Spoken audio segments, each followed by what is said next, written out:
Subscribe to our channel by clicking the subscribe button. Click the bell button and enjoy the latest uploads from our channel. السلام علیکم ورحمۃ اللہ وبرکاتہ۔ ایک بہت ہی شاندار حدیث ہے جو جذبات ہمارے دلوں کے اندر ہے۔ جو بھی غلط کام کرتے ہیں بیچارے، ہر ایک کا عمل اپنے ساتھ ہے، لیکن کچھ وہ لوگ ہیں جو انسانیت کو تکلیف دیتے ہیں، انسانیت کو دکھ دیتے ہیں، اور پتہ چلتا ہے کہ ان کے اندر ہی انسانیت نہیں ہے۔ اور خاص طور پر ہمارے اس ملک کے اندر بہت سارے وہ لوگ ہیں جو مسلمان کے تعلق سے خاص طور پر نفرت کی آگ اگلتے ہیں، اور پھر مسلمان نوجوان جذبات میں آ جاتے ہیں اور پھر اپنے دل کی بھڑاس نکالتے ہیں۔ بہرحال ایک حدیث سنیں جسے احمد بزار نے روایت کیا ہے۔ بسم اللہ الرحمن الرحیم۔ عن انس بن مالک رضی اللہ تعالی عنہ قال كنا جلوسا مع رسول الله صلی اللہ علیہ وسلم فقال يطلع الآن عليكم رجل من أهل الجنة فطلع رجل من الأنصار تنطف لحيته من وضوئه وقد تعلقنا عليه بيده الشمال فلما كان الغد قال النبي صلى الله عليه وسلم مثل ذلك فطلع الرجل مثل المرة الأولى فلما كان اليوم الثالث قال النبي صلى الله عليه وسلم مثل مقالتي أيضا فطلع ذلك الرجل إلى آخره۔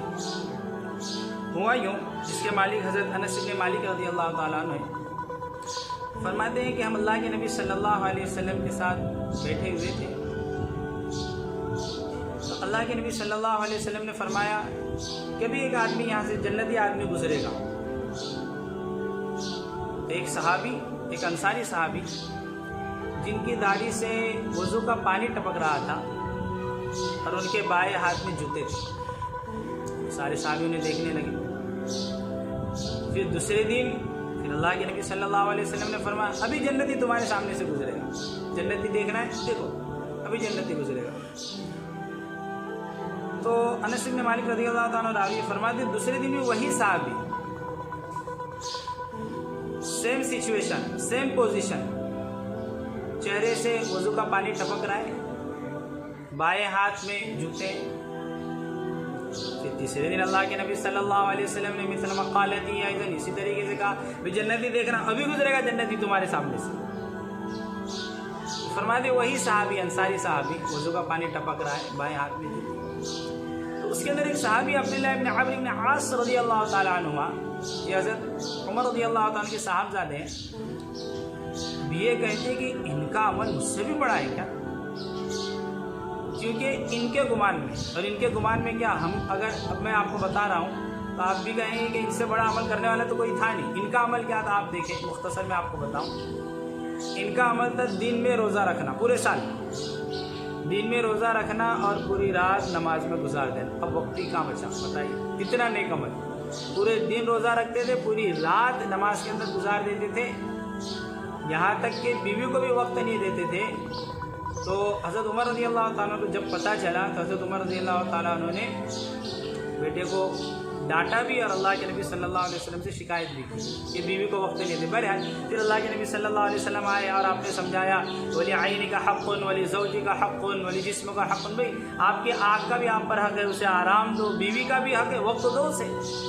ہاں، اللہ کے نبی صلی اللہ علیہ وسلم نے یہ نہیں کہا کہ ماشاء اللہ سبحان اللہ، او آپ تو بہت دیندار ہو، آپ دن میں روزہ رکھ رہے ہو، ماشاء اللہ آپ کو کیا کہنے، اور جو ہے آپ تو رات میں تہجد پڑھ رہے ہو، نماز پوری رات آپ نماز، نہیں، دین اس کا نام نہیں۔ بھائی اللہ تک جو راستہ پہنچتا ہے نا، اللہ تک جو راستہ ملاتا ہے نا، وہ گلی کوچے سے ہو کر اللہ تک راستہ جاتا ہے، وہ بازاروں سے ہو کر ہی۔ کیا مطلب، آپ کو کاروبار کے اندر ایمانداری بتانی پڑے گی، آپ کو سچ بولنا پڑے گا، بیوی بچوں کے ساتھ آپ کو حسن سلوک کرنا پڑے گا، تو آپ اللہ سے جو ہے ملو گے۔ ہاں، یہ نیکی ہے۔ تو اب ان کا ہی عمل تھا، تو اب انہوں نے سوچا کہ مجھ سے بھی زیادہ عمل کرنے والے، میں تو دن میں روزہ رکھتا ہوں، رات میں نماز پڑھتا ہوں، تو انہوں نے سوچا کہ میں دیکھوں تو صحیح ہے کیا عمل کرتے ہیں، پھر میں بھی وہ عمل کروں گا، وہ بشارت میرے لیے ہوگی، میں بھی جنتی ہو جاؤں گا۔ اب وہ صحابی کے پاس گئے اور کہا کہ والد صاحب سے میری تو میں ہو گئی ہے تو میں 3 دن آپ کے یہاں پر رک سکتا ہوں. بڑے بھولے لوگ تھے پہلے کے, تو ابھی رہنا ہے ٹھہرنا ہے, رک جاؤ, کھانا ہے پینا جو ہم کھا رہے ہیں آپ وہ کھا لو.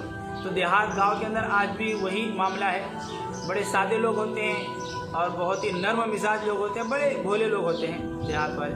اور صحابہ تو نام ہی ان کا بدو تھا, بدو مطلب دیہات کے رہنے والے, بڑے اچھے لوگ تھے. اب یہ گئے اور کہا کہ والد صاحب سے تو میں کہا کہ میں ٹھہر سکتا ہوں. بالکل آپ ٹھہر سکتے ہیں, آپ ٹھہر جائیے. تو اب یہ دیکھ رہے ہیں کیا عمل کرتے ہیں.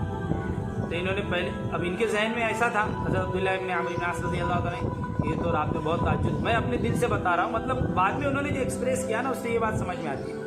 تو ان کے ذہن میں ایسا کہ بہت رات بھر تہجد پڑھتے ہو گے, اللہ کے سامنے بہت روتے گڑ گڑاتے ہو گے, اور قرآن پڑھتے ہو گے بہت زیادہ, رات میں سوتے نہیں. یہ ساری چیزیں ان کے ذہن میں جو ہمارے بھی ذہن میں ابھی آتی ہے ایسا. تو وہ رات میں جب سوئے تو چادر کے سوراخ میں سے دیکھنے لگے کیا عمل کرتے, تاکہ میں بھی وہ عمل کرنے لگوں اور میں بھی جنتی ہو جاؤں, کیونکہ اللہ کے نبی صلی اللہ علیہ وسلم نے جنتی ہونے کی بشارت دی تھی. تو جب دیکھا سوراخ کے اندر سے کچھ نہیں, وہ تو عشاء کی نماز پڑھی اور سو گئے. جب آنکھ کھلتی تھوڑا ذکر کر لیتے پھر سو جاتے. تو عبداللہ رضی اللہ عنہ فرمانے لگے کہ مجھے ایسا لگا کہ پہلا دن ہے, شاید کوئی بیمار سیمار ہو گئے, ایسا معاملہ ہوگا. نیکسٹ ڈے دیکھوں کیا ہوتا ہے. تو دوسرے دن جب دیکھا, دوسرے دن بھی وہی معاملہ. پھر تیسرے دن دیکھا کہ شاید اس کے اندر شاید اور طبیعت نرم گرم ہو گیا, کچھ اور معاملہ ہوگا. جب تیسرے دن دیکھا تو وہی معاملہ, نہ تہجد ہے, نہ رونا دھونا ہے, نہ ذکر ہے, نہ تلاوت ہے, نہ کھڑے ہو کر اللہ سے مانگنا, کچھ بھی نہیں تھا.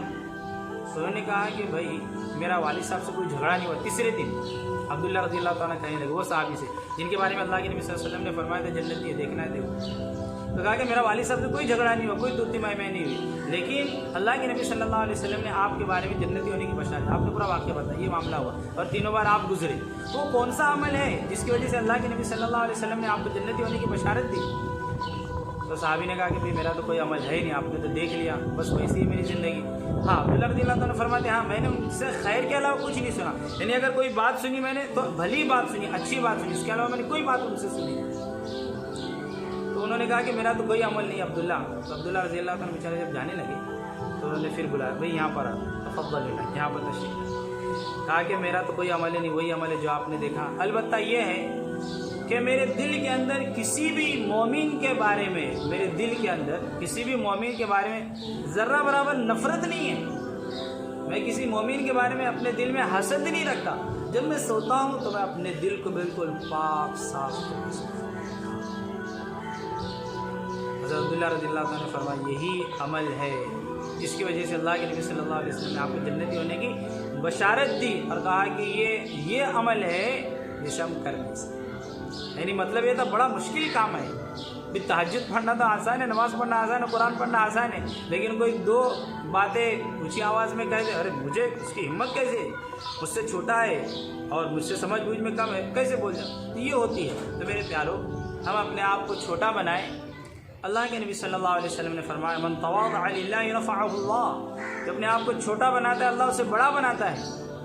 من تکبر وضعہ اللہ, جو اپنے آپ کو بڑا سمجھتا ہے اللہ اس کو ذلیل کر دیتے ہیں. وہ اپنی نظر میں تو بہت بڑا ہوتا ہے, لیکن لوگوں کی نظروں کے اندر لحم اور خنزیر, کتے اور سور سے زیادہ ذلیل ہوتا ہے. اس لیے ہم اپنے آپ کو چھوٹا بنائیں اور اپنے دل سے ہر ایک کے بارے میں. اب میں 2 قدم آگے بڑھ کر بولوں گا, صرف مسلمانوں کے لیے نہیں, غیر ایمان والوں کے لیے بھی اپنے دل کو ہم صاف کریں. وہ اللہ کے بندے ہیں, اللہ کے مخلوق ہیں, اللہ ہی نے انہیں پیدا کیا, اور محمد عربی صلی اللہ علیہ وسلم کے امتی ہیں. ہم کہیں حد تک اپنے آپ کو قصوروار سمجھتے ہیں کہ اسلام کا پیغام, اسلام کا میسج صحیح طریقے سے ہم نے ان تک پہنچایا نہیں. محمد عربی صلی اللہ علیہ وسلم کے اخلاق, آپ صلی اللہ علیہ وسلم کی زندگی ہم نے انہیں بتائی نہیں, کیونکہ ہماری زندگیاں خود خراب ہیں. کاروبار میں جھوٹ بولنا, دھوکہ دینا, یہ ساری چیزیں جو ہے مسلمانوں کے اندر ہوتی ہیں, جس کی وجہ سے غیر ایمان والے متاثر ہوتے ہیں اور دلوں کے اندر نفرت پیدا ہوتی ہے. اور مسلمان کے ساتھ ساتھ وہ اسلام کو بھی غلط سمجھ بیٹھتے ہیں. لیکن مسئلہ تو یہاں پر یہ ہے, جو اسلام میں ہے وہ مسلمان میں نہیں, اور جو مسلمان میں ہے وہ اسلام میں نہیں. اسلام تو کچھ اور تعلیم دیتا, مسلمان کہیں اور ہی چل رہا ہے. اسلام نے تو منع کیا جھوٹ بولنے سے, دغا بازی کرنے سے, فراڈ سے اور چیٹ کرنے سے, لیکن ساری چیزوں کی مسلمان کہتا ہے بغیر سود کی گاڑی کیسے چلے گی, بغیر دھوکہ دے ہوئے لائٹ بل نہیں بس, یہ ساری چیزیں. تو ہمیں ضرورت ہے اس بات کی, اس حدیث کے ذریعے, کہ ہم اپنے دل کو صاف رکھیں. انشاءاللہ ہمیں بھی اللہ کی طرف سے جنتی کی بشارت مل سکتی ہے اگر ہم اپنے دلوں کو صاف کریں. ہاں کدورت آ جاتی ہے, لوگ بدسلوکی کرتے ہیں اور بد اخلاقی سے پیش آتے ہیں تو وہ ہوتا ہے معاملہ, لیکن کوشش کریں سونے کے وقت اپنے دل کو بالکل صاف کرنے کی. السلام علیکم ورحمۃ اللہ وبرکاتہ. Subscribe to our channel by clicking the subscribe button. Click the bell button and enjoy the latest uploads from our channel.